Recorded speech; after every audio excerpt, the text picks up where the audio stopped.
Welcome to the second episode of the Inklings podcast. I'm Brandon, And I'm Jonathan. and we have thought of what we wanted to do.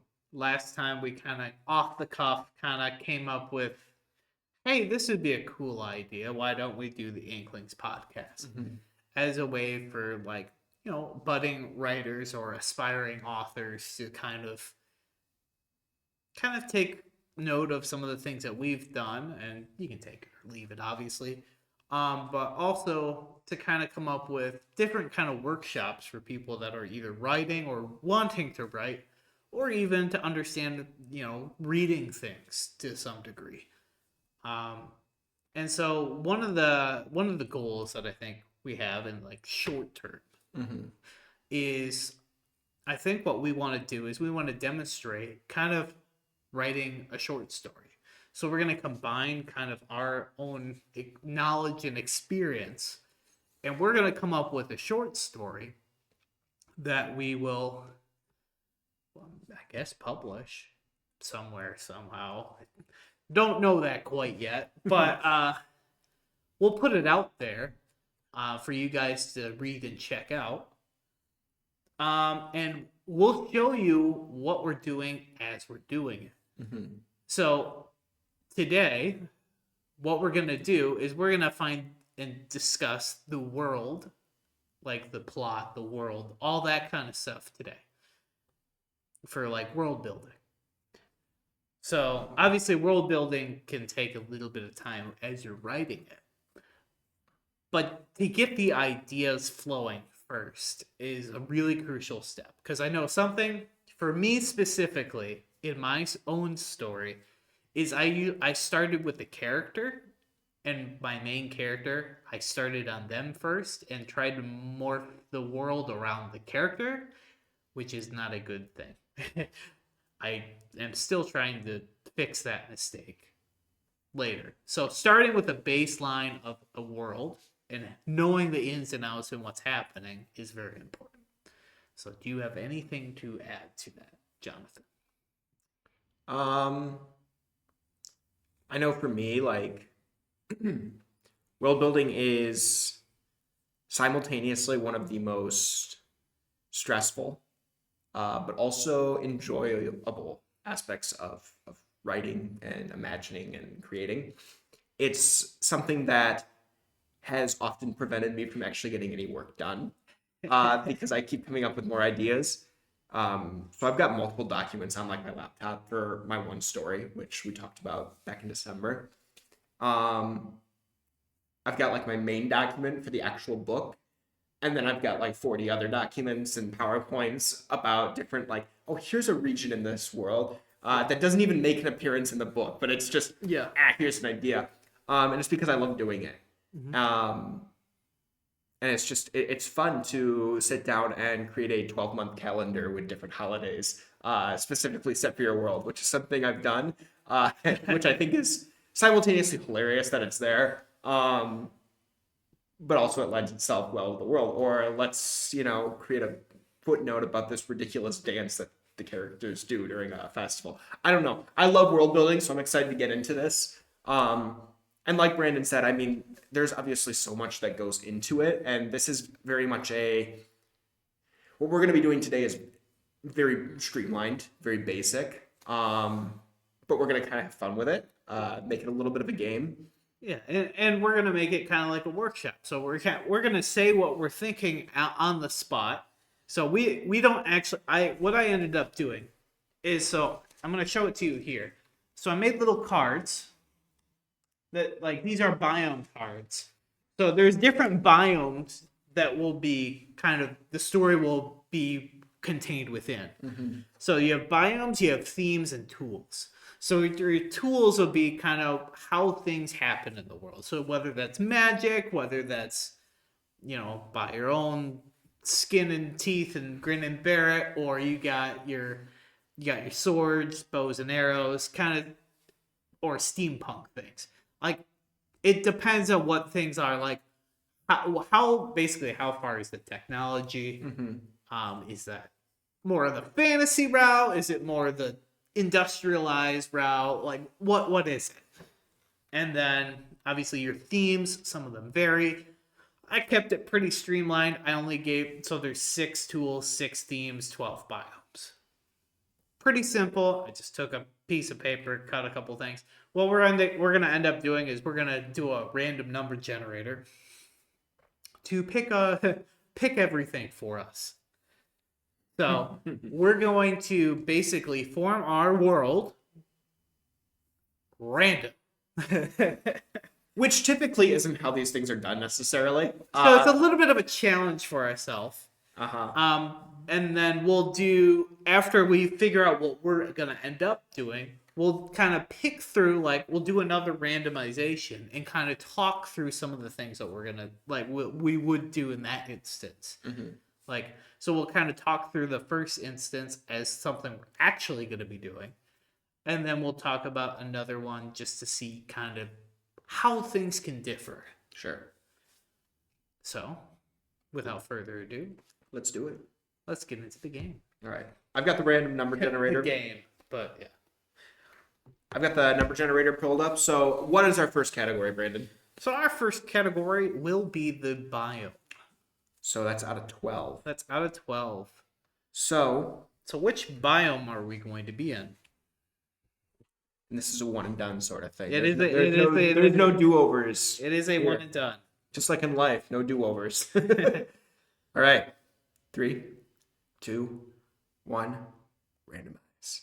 1. Oh, great. I already know what the card is. If it's sci-fi, he's gonna be so mad. No, this is gonna be challenging for us. I really hope it's survival that we get for theme, because our biome is the Arctic tundra. Okay, so kind of snowy, kind of cold. I like the snow. I like the cold. I like winter. First thought is I almost want to do a short story animal based. Okay. So having an animal as the main character. Okay. So now I guess my question is currently, are we when we're thinking of biome Arctic tundra, is it actually like, oh, we're thinking Antarctic, or is it strictly something that is winter? It's cold winter. Okay.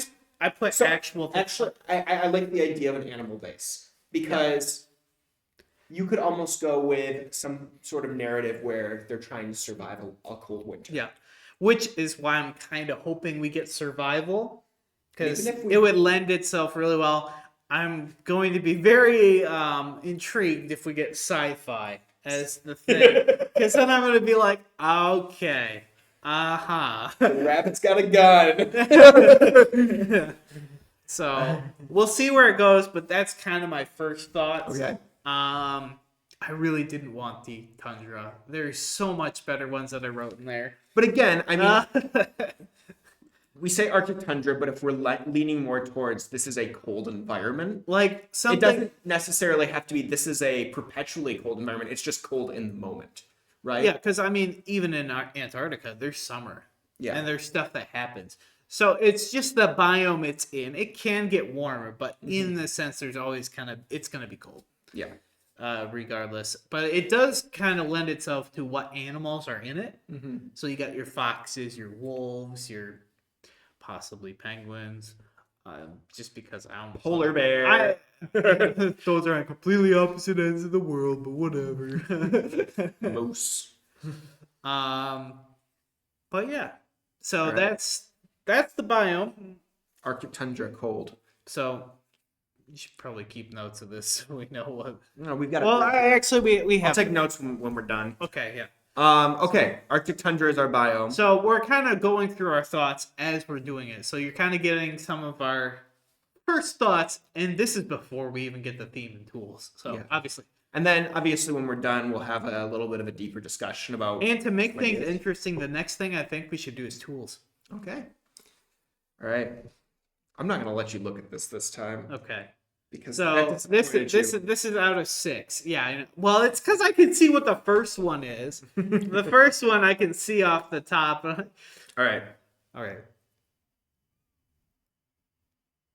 What's the number? Can I have a drum roll, please? Thank you. I said that really snarky. I'm sorry. It's 6. So completely opposite ends of the spectrum from last time. All right. So the tools we will have: low gravity. Yikes. Arctic tundra, low gravity. Could be interesting. I'm getting a little confused as to what we're gonna do now. Are you sure there's no do-overs? Now it's on another world where there's low gravity, so we can come up with our own animals and stuff too. Or we can also have people as well. It's not excluded there. Right. I'm very scared of what the theme could be because I know what some of them are. I'm really scared if it's going to be something that's. Brent's gonna allow for a do-over if it's bad. No, we're gonna try. We're gonna try. So low gravity. What do we do with low gravity? I have absolutely zero idea. Mario Galaxy.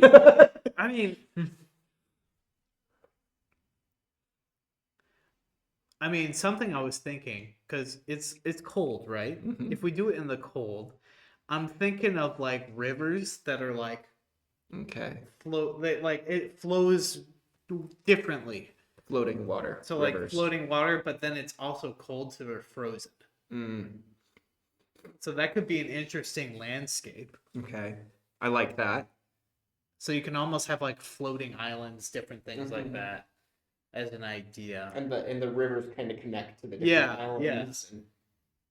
And And then fly. you could Yeah, almost let's think- You could almost go like it's a little cliche, but again, just thinking off the cuff, you kind of go with that, that line in the Witch in the Wardrobe, it's always winter, never spring sort of thing. Yeah. Maybe the characters are trying to find a way to reverse the cold. or reverse the low gravity. Or reverse it could be anything. Gotta put the world back to Now, normal. again, we don't know what the theme is.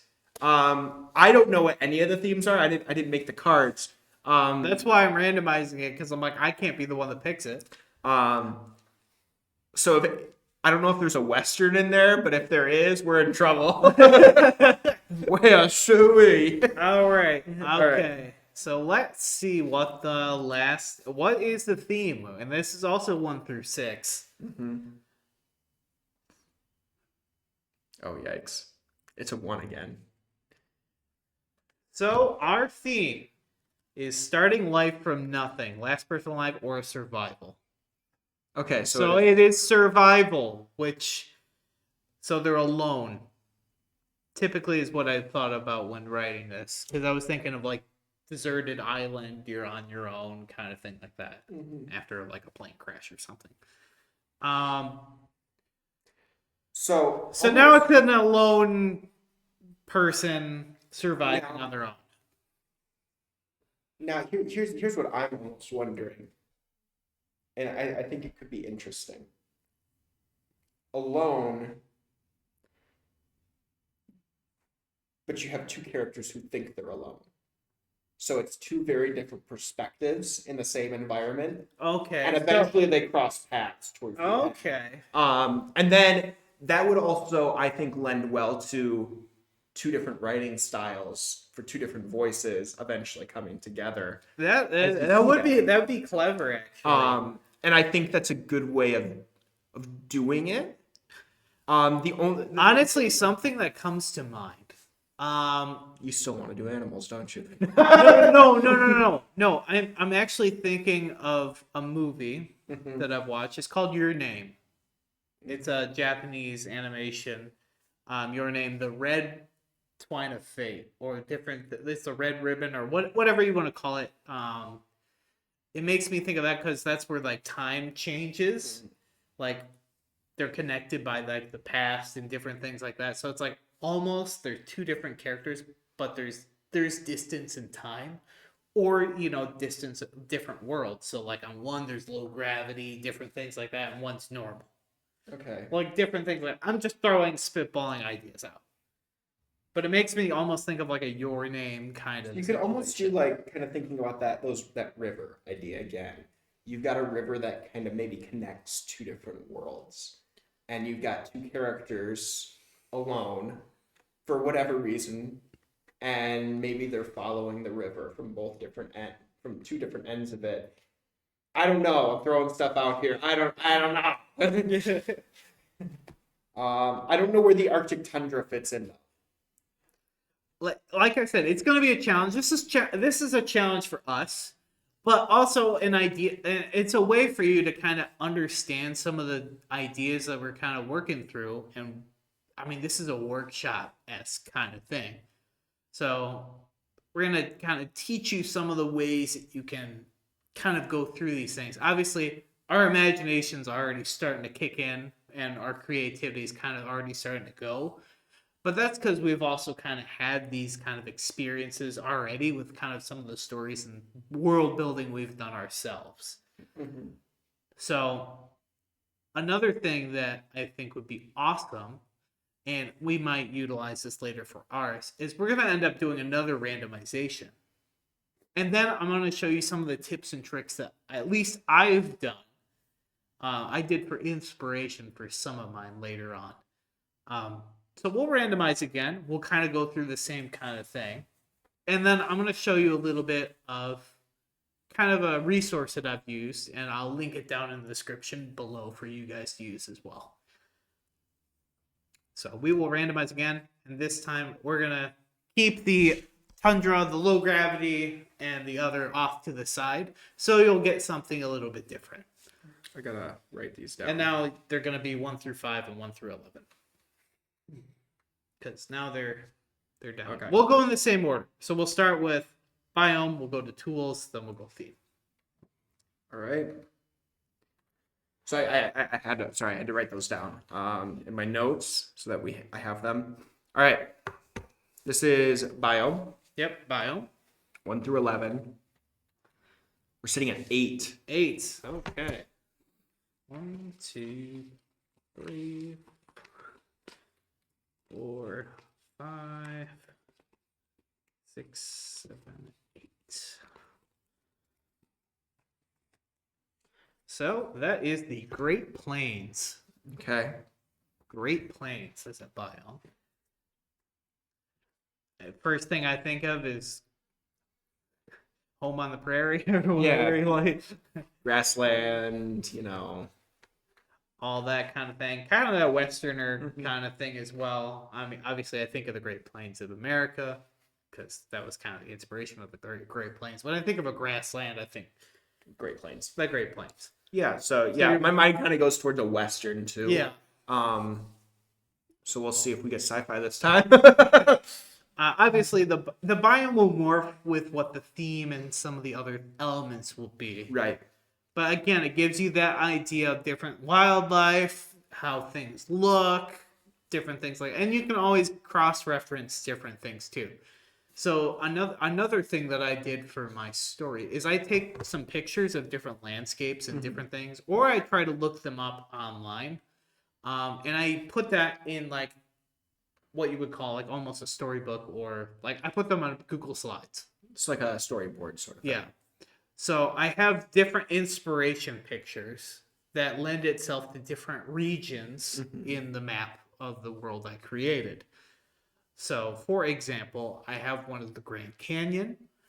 So if there's a canyon biome or different things like that, I can use that as inspiration. I've been there, so I know some of the wildlife around there as well, how cold it gets, how warm it gets. So all those different factors factor in. And I think especially giving a lot of things based on reality is often a really good way to inspire some of the writing that you're doing because it's based in something you can research. Sure. See, and I almost have the opposite in that, from what I've told you about my story and the discussions we had, is it's very whimsical. Yeah.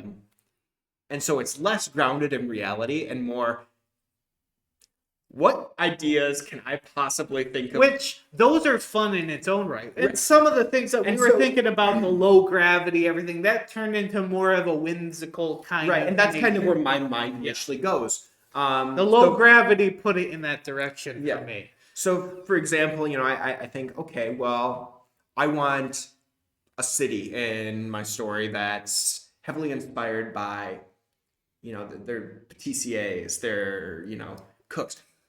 oh, it's gonna be It's a not croissant. it's flipping Candyland, not necessarily that, but let's just let the imagination run wild. So I'll think of a theme of this is kind of where I want what this environment to look like, and then I'm morph it around that theme, and it's less of, obviously there's no like Candyland sort of thing in the real world, and that's just an example, but you could do that with a number of different things, and it really depends on the type of story you're trying to write. So like I said, mine's very whimsical in it. So I kind of just let my imagination run wild. Because again, when your world is created, at least in universe, by a couple of kids, almost anything goes. Whereas with yours, which is more high fantasy, there's got to be more.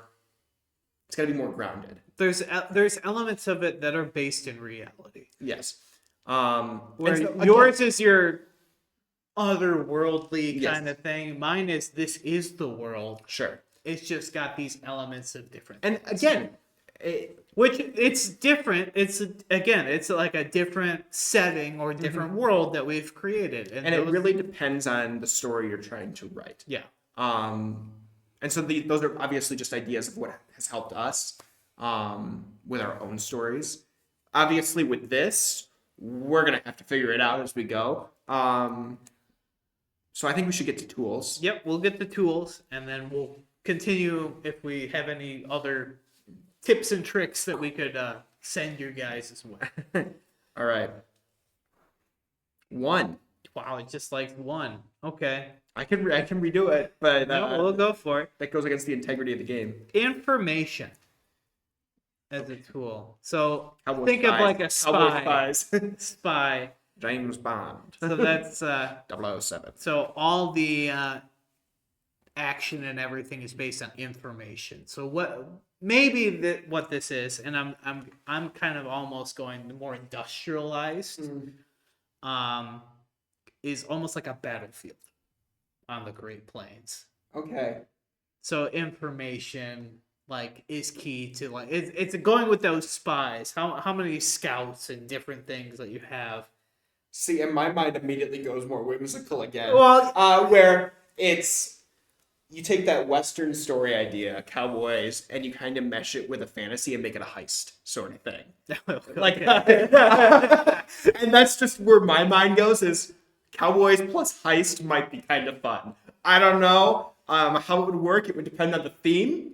That's where my mind immediately went is let's do a heist. Again, mine's more based in a reality kind of thing. And you see that difference in our, which is going to be interesting as we write this because we have very different approaches. Neither are right or wrong. No, and that's why I think the suggestion I made earlier, where it's 2 different characters. Yes, I do like that. I think that would allow us to use our own individual writing voices. Yeah, so you have the 2 and then they combine. Yes, which I think will be awesome. I think would be really cool. So yeah, that's where my mind initially went. Is there anything else? Obviously, the theme will give a lot into how this will all work. So then, how about we just go right into it? Right into theme. Here we go. 3. So the theme, medieval. Oh boy. Okay. Interesting. There we go. So now we're kind of it almost directs it away from a lot of what we were talking about earlier into it could be a more fantasy story now. Yeah, it could be more fantasy. It could still be a battlefield. Yeah, it could still be a battlefield. It could still be a heist too. Let's not forget about that. Because again, my mind goes to a thieves guild sort of thing. Yeah. But guild. The medieval really brings it all together and gives and that's what the themes I think are meant to do. Is this is going to give a lot more picture to what the world and the story is going to be. I mean, you've got these other things, but again, you get Arctic Tundra, Great Plains. That's the biome that this story is set in. That doesn't mean it's the only setting in this world. And I think if you guys want to use something like this, I just came up with these literally today. I can put all of the different names or information that are on these cards, I can put that in the description below, so you guys can almost make it for yourself and come up with these as you go along. This is just a way that we can come up with figuring something out with like zero brain activity. I mean, there's brain activity happening, but it's basically forcing us down a route. Because I think the biggest problem is you think too much about different things. You keep on thinking of different things that you can add to the world. Having it very confined and concise sometimes is a very good way to actually move the story forward. If you're thinking of adding too many things, it can get really busy. So having something as simple as this can really streamline a start to a story, a start to whatever it is you want. And this goes not just for stories, but this could be for poetry, for whatever you want. Yeah. And I just came up with this. I thought it was good. It's not really a game, I but we're gonna make it into our game. But we're actually gonna work through some of these things as we go along. So one thing I want to throw out there, and again, so I'm assuming the idea is this. Obviously, they can't see what I'm pointing at. But our story that we're going to be collaborating on would be based on these three. Yes. Now, if we're going with the idea of two separate characters, would we want to one of us take these three, one of those take those three, and then it's like two separate worlds coming together? Oh, no. That's not what I was thinking. Okay. Because we'll be still... That was more just an idea that I was throwing out there. Yeah. No, I understood what you meant. Because what we're going to end up doing next week is or I guess the next time we see the video at least, is we're going to be going through character development, character creation. And I know we might go in an animal direction for our personal one that we're going to be working on together. Or it could be people. We can probably go both ways just to show what it would be like if you created, like, say, an animal character or obviously a person. And I think that would be interesting just in and of itself, because if I'm going to be honest, I don't really have an animal character in my story. I've thought about, I mean, I have a reptilian. It's more person-like, though. Yeah. What I'm thinking of, like, for this, I'm thinking of, like, a fox. Sure. Or something. Whereas similar. that's something that I do have in mind. Yeah. I do have there is actually a talking fox character in my story. Okay. He's a knight, which I thought was interesting because you think of fox, you think sly, and whereas knight, you think I am chivalrous. he embodies the notion of chivalry in the story. Okay. So I thought it was this interesting flip. That's a little dichotomy. Yeah. So that is one of the characters in my story. So I do have talking animals in mind. Again, it Which goes gets into more that. whimsy. Yeah. But anyways, so what I want to do, like, to kind of end it off a little bit, is I want to show you guys a resource that I've used as inspiration for my story. I think it's mainly for D&D creation, is what it's mainly for like fantasy, kind of in that genre. But so I'm gonna get rid of our faces here, so you're gonna see the screen on my computer that I have going. So I'm gonna show that now. So I will do that right now. Possibly. right now. Right now. Nope, sorry. Oh, it cut out. Hold on, technical difficulties. We're going to try to get this fixed. It should pop up shortly if it's not already popping up. There it is. All right. So what this is a fantasy world generator. So as you can tell by the world name, I named it a pile of dirt. Now, I think a more appropriate name would be pile of snow. Considering we're in the Arctic tundra. Well, anyway, so what this generator can do, so what you can do is you can change, like, you can either randomize it like this, and it'll give you different previews of the world, different percentages of water, geography, rivers, cities and castles, different things like that. So you can just come out with a bunch of different things for different worlds, just as different ideas. And it can give you some topography. So like here you would have more of your mountains, and then you have your ocean, different things like that, which I think would be interesting. So I'll stick with this one for right now. And so one thing that you can do, so you can see that it has like the hex grid, different like label maps, atlas. There's different like map styles, everything. So what I'm going to do is I'm going to construct the world, and it'll take some time. Oh, and by the way, this is Don John, whatever this. I found this randomly going, and I'll also link this in the description. So yeah, this is somebody came up with this. I don't know who exactly. Maybe his name's Don John. But it's really awesome. So what you have here is it gives you a hex grid map of the world, and it gives you different random names of different things.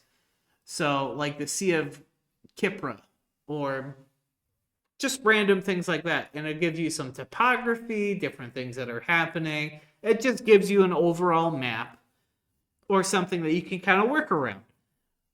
It gives you city names, different things like that. Now, personally, I came up with my own city names, different things on my own. Mm-hmm.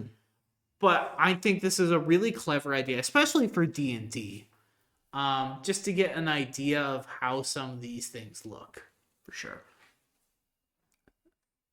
So I would recommend, if you have any problem with some of that stuff, that you could use different resources like that to also aid you along. I don't think we're going to use it for our personal one, but it's a resource that you guys can use if you guys are kind of getting started into writing or maybe need some inspiration, or to form D&D campaigns. I know Jonathan was talking earlier, maybe we can make it into a D&D campaign. Like, maybe we can make a D&D campaign off of the short story. Maybe we will. But anyway, that's just a little intro into world building. And I think we'll update it once we go through some of the workshops that we're doing. And we'll eventually come out with a finished product. Don't know exactly when that's going to be, but hopefully you guys will join us along on the ride. And we will catch you guys next time. Adios.